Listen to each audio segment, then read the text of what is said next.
tapi bakal aku jelasin sedikit. Ini tuh insulin. Jadi biasanya itu diberikan pada obat dengan diberikan pada pasien diabetes. Terus ini tuh untuk mengatur dosisnya gimana Pak? Ya nanti biasanya diresepkan sama dokter. Nah sebelum diresepkan biasanya insulin itu diberikan juga pemberiannya itu bisa dilakukan di mana aja, kan ada yang lewat kayak gini tempelannya. Ada itu yang salah satu insulin yang memang sudah otomatis gitu diberikan. Kalau ini yang gitu biasanya diberikan gitu ya. Nah penggunaannya itu ya udah dicopot aja. Ini obatnya tadi masih ada nggak? Udah habis sebenarnya, udah habis. Terus biasanya priming dulu. Priming itu mengeluarkan 1-2 dosis untuk mengecek apakah masih ada atau mungkin berfungsi atau enggak gitu ya. Nah ini tuh masih ada sedikit. Oke gitu. Langsung masukin biasanya di area perut atau di area lengan gitu ya. Intinya dia itu bisa ditusukin sebenarnya sih. Nanti dikeluarkan. Dosisnya mengaturnya gimana nak? Dan nanti kalau nutup pun nggak boleh di ini ya, nutupnya harus satu. Kalau udah masuk udah boleh dikencang. Insulin. Oke, kita mulai dari yang di oral dulu ya. Ini apa? Kapsul.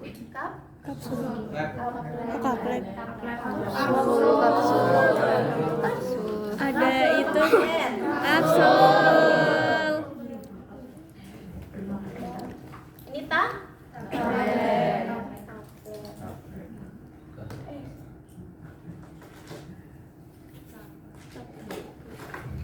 Yang panjang mana? Intinya ada yang kayak gini lah ya, tapi dia tuh kaplet gitu ya. Iya. Ya, ini soalnya kapsul. Lebih gede kan? Bisa ya bedain ini ya? Bisa Kak. Oke, kalau bisa kita lanjut ya. Ini untuk cara minumnya gimana? Ya udah diminum aja ya. Kalau pakai diminum sesuai dosisnya, betul, sesuai dosisnya. Nah teman-teman udah belajar belum terkait ini obatnya itu generik bermerek, sediaannya gitu? Sediaannya ya kapsul gitu ya. Maksudnya ada beberapa yang dia tuh sebenarnya paracetamol, ya kan? Tapi ada Sanmol, Momol gitu ya. Intinya dia tuh sama aja paracetamol. Yang bedanya itu dia tuh obat generik, obat keras atau mungkin bebas terbakar. Kan ada yang warnanya iya kuning. Bedain ya, karena yang bedain itu dari mulai dosisnya. Oke, sampai sini paham? Kuning kan merah hijau. Terus selanjutnya ada Salep. Sediaannya salep. Nah, kalau salep, oh ya ini juga oral ya. Apa sih? Sirup. Ini juga paracetamol, ini Sanmol. Dan ini yang tadi aku bilang bedainnya itu dari mulai hijau, kuning, dia tuh ada yang tulisannya tuh generik gitu ya. Sebenarnya mereknya tuh maksudnya generik itu kalau sependek pemahaman aku tuh dia itu satu pemahaman aku ya seadanya gitu ya, sepahamku gitu. Nah ini tuh kayak dia tuh paracetamol tapi dia itu kayak mereknya banyak gitu, kayak Sanmol nama-lamanya gitu ya. Tapi dia tuh paracetamol gitu. Terus di sini ada salep. Bentar. Aku juga masih best buku ya. Oke. Tahu nggak obat topikal itu obat apa? Yang Dioles. Benar, obat topikal itu yang dioles. Nah, sebelum teman-teman ngasih obat ya, teman-teman harus benar apa dulu? 7 benar. Apa aja? Benar. Selalu pasien dan dosis, dokumentasi, edukasi.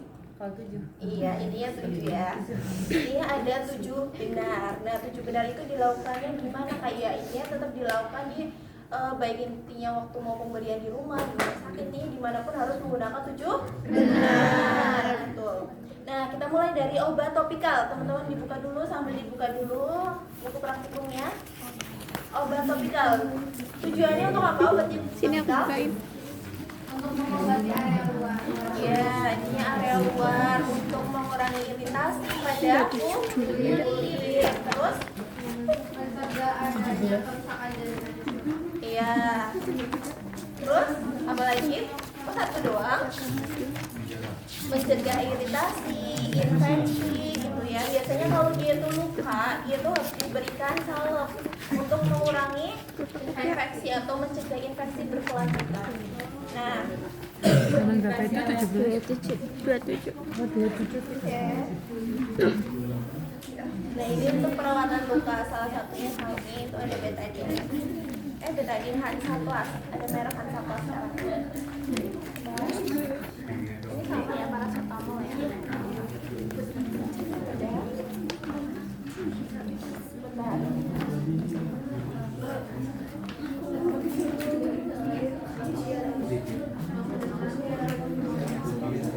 Nah, ini tuh 3 jenis salep.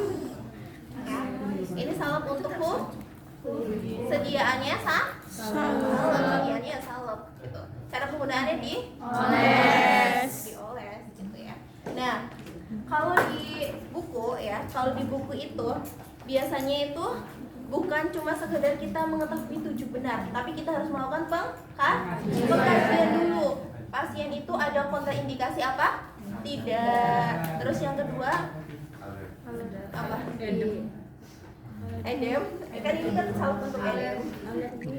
Ya intinya alergi atau kontraindikasi ya. Biasanya kan ada salep-salep yang dia itu memang tidak diperbolehkan untuk pasien tertentu gitu. Mungkin karena sudah jelas dia memiliki kontraindikasi terhadap obat itu. Yang dikandung. Iya betul. Obat yang Terus yang kandungan. Ya, kandungan obatnya.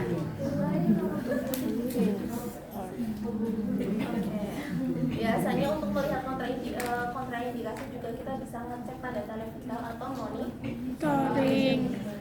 Oke, selanjutnya tadi ada krim salep itu bisa dioleskan sesuai dosis ya. Biasanya krim juga ini tuh ada yang mengandung minyak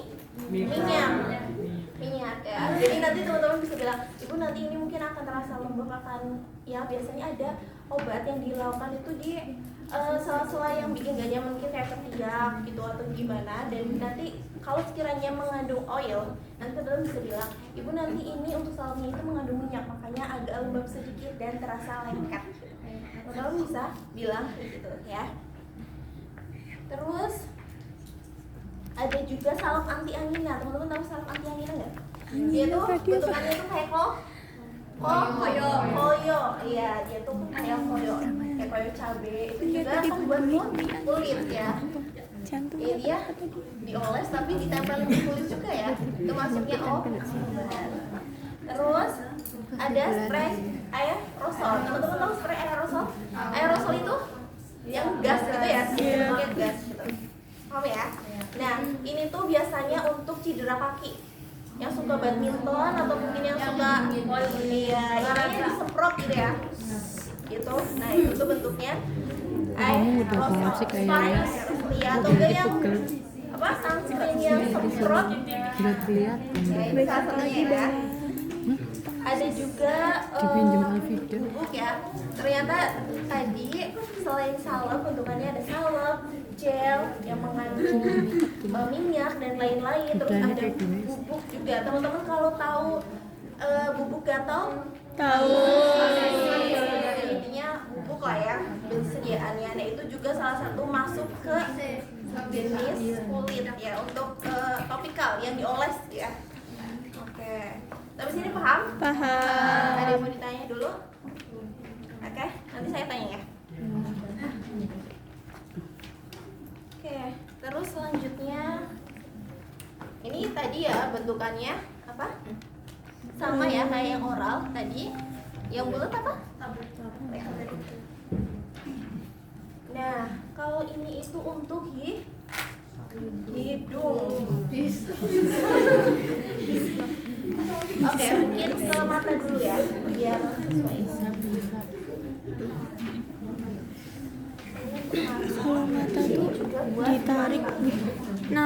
bawah kan. Konjungtiva.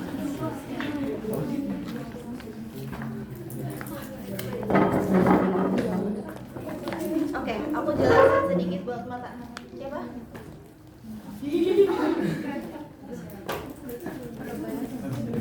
Nah, Gantian. itu biasanya digunakan untuk mata yang iri.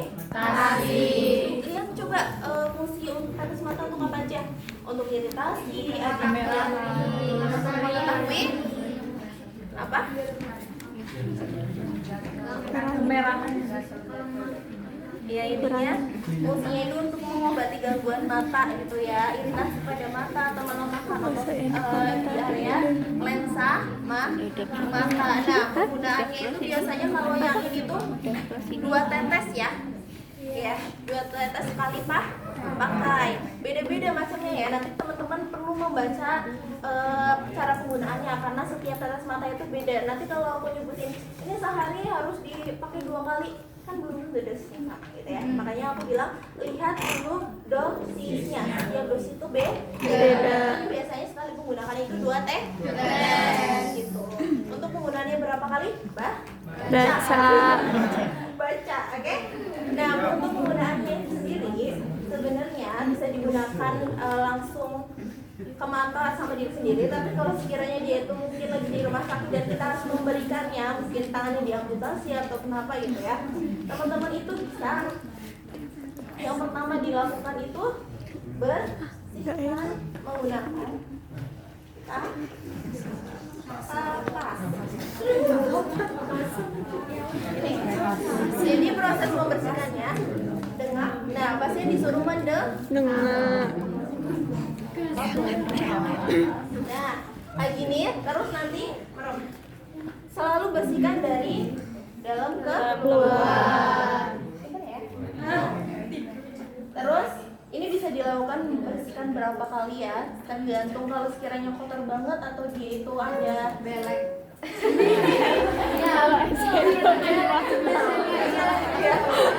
Ya, kotoran gitu ya. Oke, hiburan. Nah, itu membersihkannya dari dalam ke luar. Bisa bersihkan berkali-kali ininya sampai bersih. Untuk cara penggunaannya sendiri, jadi kalian pegang ini, ditaruh di bagian bawah mata. Nanti pasien disuruh hadap ke atas ya. Kayak gini. Nah, terus area yang ini tuh dipegang. Terus Tetes. nah, gitu. Paham? Paham. Pegang bagian bawah, bagian tangan yang ini megang juga, harus megang yang atas. Jadi tetes. Iya, kayak gini. Dibuka. Nah, terus ini juga dibuka, tetes. Gitu. Paham? Paham ya? Terus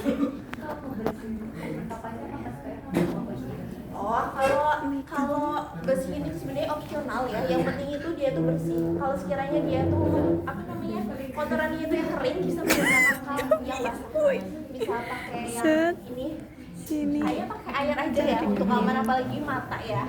Takutnya kalau pakai HCl itu perih. Ini pakai ini nih, yang tangan ini. Biasa Enggak. aja, dibasah. Iya, ke sini. Kulit aku sini, tanganku ke sini. Dari dalam ke luar. Tarik ke bawah. Oke. Sampai sini paham? Paham. Selanjutnya, kalau udah paham, kita masuk ke obat tetes. Tetes hidung, ya. Obat tetes hidung.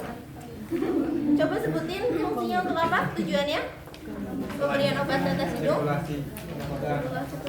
Melemparkan. Melancarkan sekresi.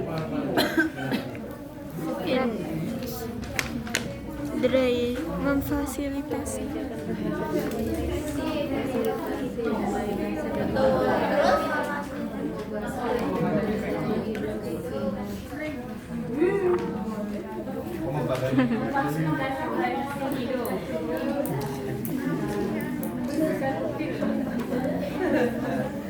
Oke, tadi fungsinya untuk apa? Untuk mengencerkan sekresi. Jadi itu ada lendirnya ya, nggak bisa keluar. Gimana intinya ditetesin. Kemarin ada yang nanya, Kak, ini netesinya di dua-duanya apa di salah satunya aja? Di di area Yang hidung yang bermasalah. Misal dia tuh sinus tapi sinusnya tuh sebelah sini doang. Jadi itu perlu diberikan obat tetes. Nah, tetesnya juga nggak langsung, tapi kalian tahu ini ada apa namanya?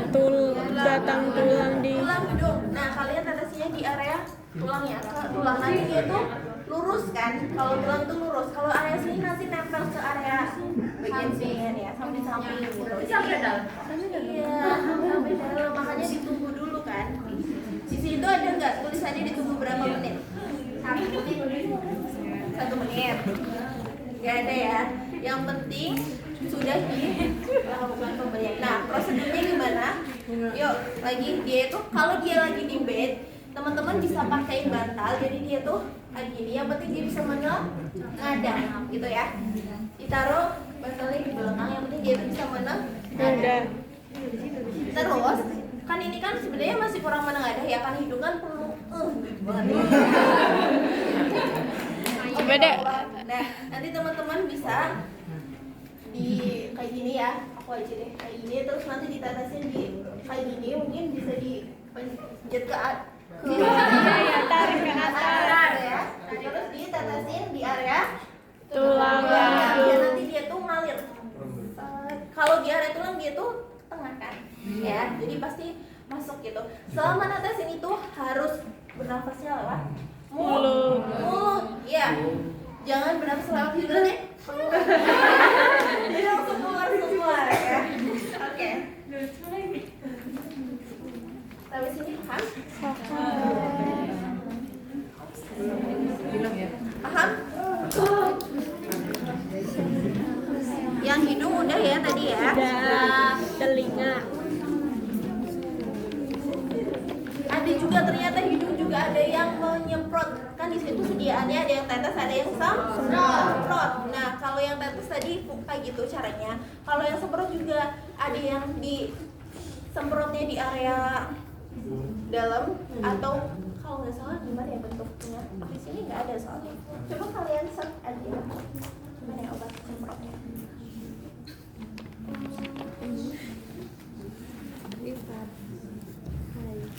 Jangan aku. Enggak bisa ketemu.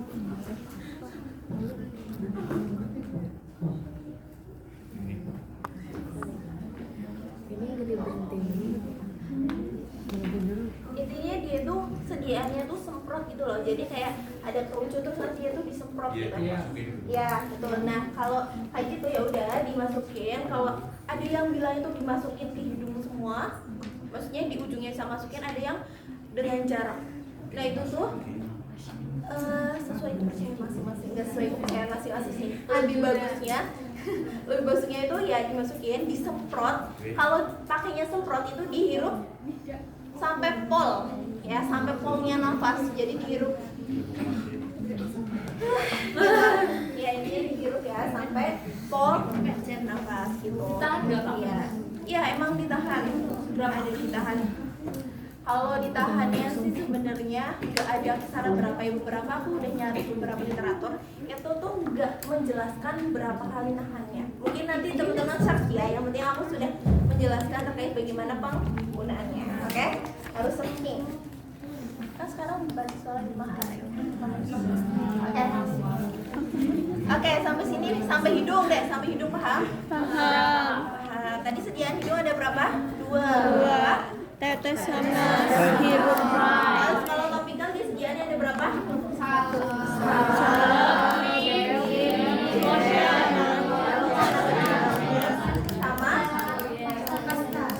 Sama ini yang koyo. Iya, koyo, bubuk ya, bubuk juga. Terus kalau yang tadi oral ada Tablet, sirup. teman-teman nanti kalau sediaan pas osis sediaan jangan lupa ya diingat-ingat mana tablet gitu ya. Oke.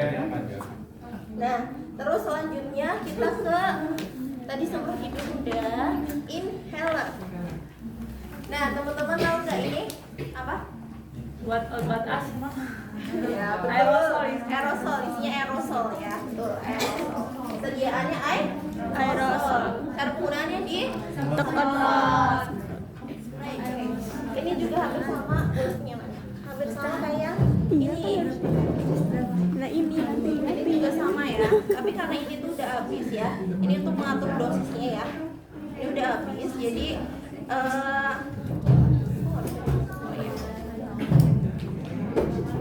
ini air rosol. Nah biasanya itu digunakan pada pasien Asma. gitu ya. Ada yang punya sih? Bapak. Ya udah. Oke. Nah, cara penggunaannya itu yang pertama di priming. Baik yang ini ataupun yang ini itu tadi ada priming. Priming, teman-teman tahu priming itu apa? Mengeluarkan dulu beberapa dosis untuk mengecek ya apakah berfungsi atau enggak gitu ya. Nah, ini tuh cara penggunaannya itu kayak gini. Ya. Paham? Paham. Kalau yang tangannya kecil ya udah 2 deh. Nah, di 2 kali, oke? Jadi bisa dilakukan priming. Apa? Trimming. Itu apa? Dikeluarin beberapa dosis. Ya biasanya dikeluarkan ini itu untuk mengetahui apakah masih berfungsi apa enggak. Oke. Sudah siap. Udah deh kayaknya kamu duduk. Ya gak kelihatan ya. Nah itu tadi priming. Ini kalau pada pasiennya asma ini tuh kan ada ini ya. Tuh, yang ini juga ada kok. Masuk semua. Iya masuk semua, seenggaknya juga masuk semua. Telur. Iya. Biar resu aja. Jadi katup gitu ya. Gak boleh ada lubang gitu biar masuk semua. Nah terus disemprot set gitu. Ya disemprot terus ditahan berapa? 5. Ditahan berapa? 5 detik apa bukan? Berapa kak? Hanya 10 detik ya, 5 sampai 10 Detik. tahan. 5 sampai 10 detik. Nah biasanya itu pasien kalau yang baru itu bukan cuma di priming doang, Kocok. dikocok, priming, baru Gunakan. semprot. Sebelum nyemprot teman-teman bisa tarik nafas dulu ya. Berapa detik? Bisa tarik nafas biasa aja buat ini. Terus setelah itu disemprot terus sampai pol ya, sampai pol nafasnya. Terus ditahan berapa tadi? 5 sampai 10 detik. Terus baru dilepas di Caranya jangan menit ya nanti. Mananya posisi pasien? Nah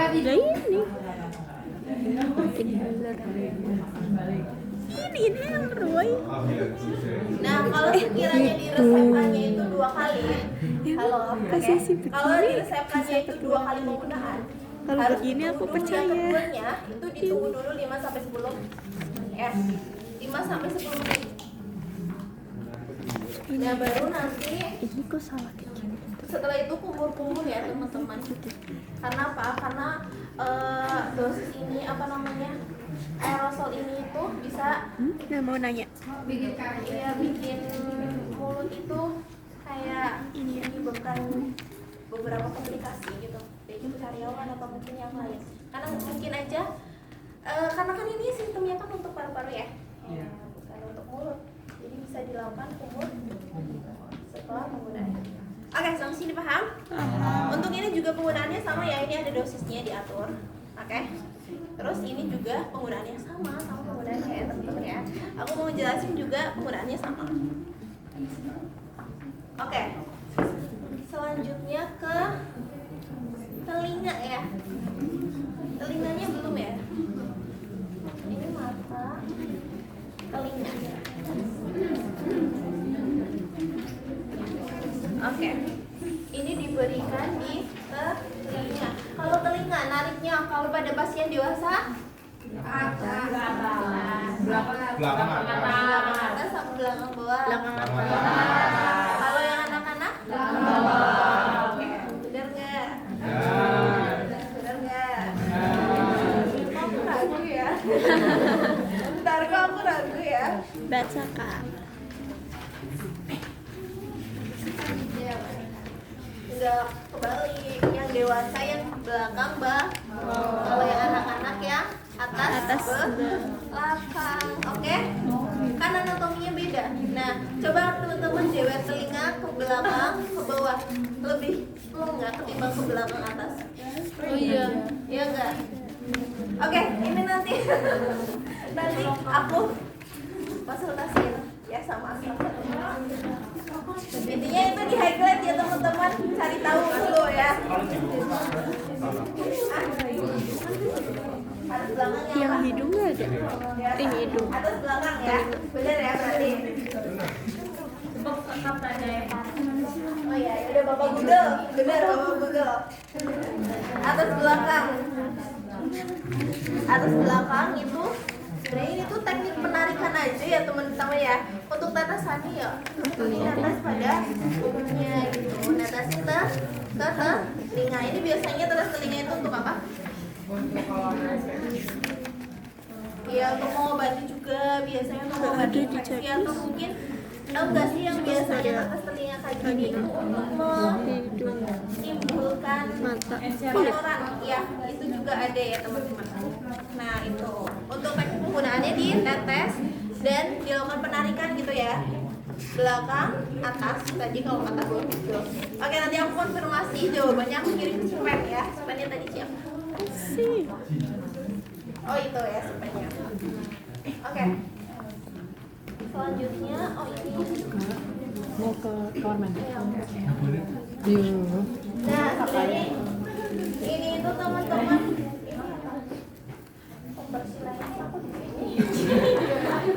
Oke. Tahu nggak ini teman-teman ini apa? Nanti teman-teman dapat rasanya itu di semester mendatang. Oh itu yang belakang. Ventolin. Ini ventolin. Jadi nanti kalian tuh ngambilnya pakai spuit. Ngambilnya pakai spuit, terus dicampur juga sama aquades. Ya. Jadi intinya itu tuh untuk inhaler. Inhaler itu untuk mengecerkan dahak. Gitu ya. Oh yang biasa di nebul. Iya, nebulizer. Betul. Itu nanti diperasat Nebu. nebulizer.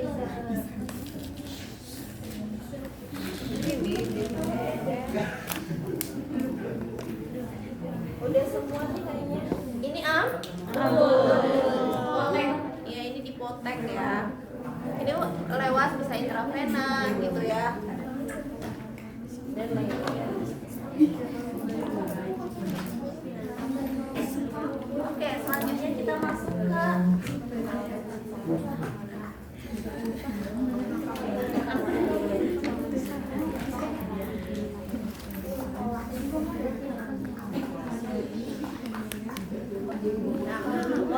ini itu suposisi, sediaannya itu suposisi.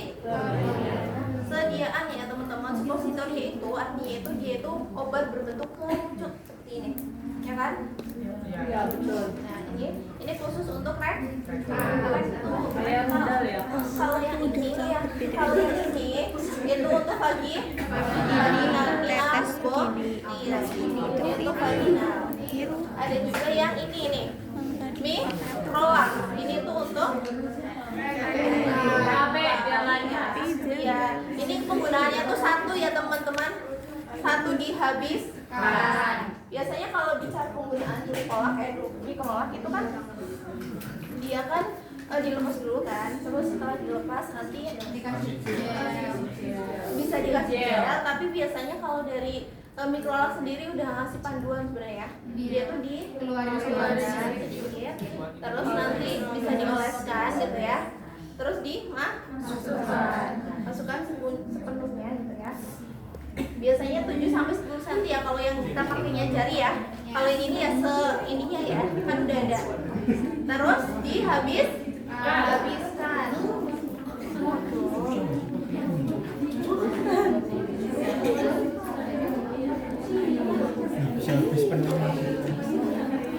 Oke, kita efisien waktu ya teman-teman ya, karena nanti harus coba semua.